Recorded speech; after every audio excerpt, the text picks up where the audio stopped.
Betsy Graseck is Global Head of Banks and Diversified Finance Research at Morgan Stanley. Betsy, it's great to have you here. Welcome. Thanks so much. Good to be here. So how big a sort of miss is the capital markets so far this year, do you think? Well, what I would say, Kelly, is that we came into the year with an expectation for a normalization of M&A relative to GDP happening in 2025.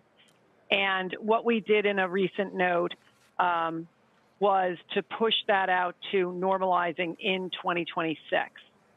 And the reason for pushing it out is that, as you all know, with all the tariff talk, we've had some, flatlining in the beginning of the quarter on activity levels. However, I will highlight that activity has been picking up, as you can see in the headlines, around different acquisitions that have been announced. Yes, when I saw we were actually having this discussion with Dan Primack, I think on Monday, about how the deal kind of making had gone totally quiet, and boom, Google acquiring Wiz. And there have been a few others, kind of smaller deals in the works. But was that, some analysts reacted to that, Betsy, and said this is going to be, the beginning of an arms race. We could see acquisitions from big tech across the cyberspace.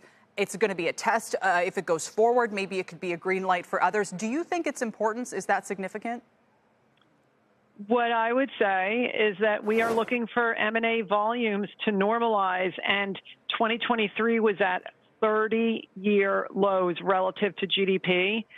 And as we see announcements take place, we are anticipating that, yes, that should likely give boards confidence to, potentially lean into whether or not it makes sense for them. Yeah.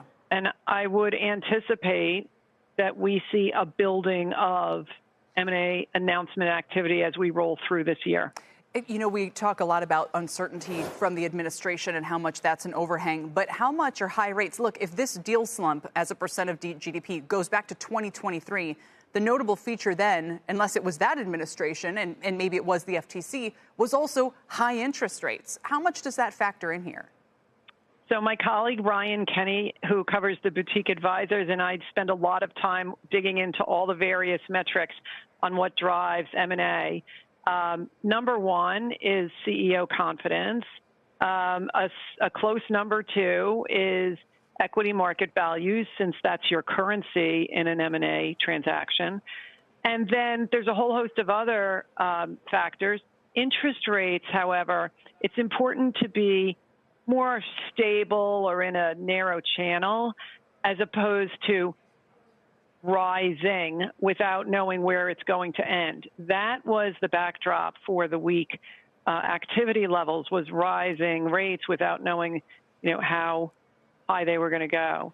But stable rates, even at these levels, our opinion is that that is not a deterrent to M&A.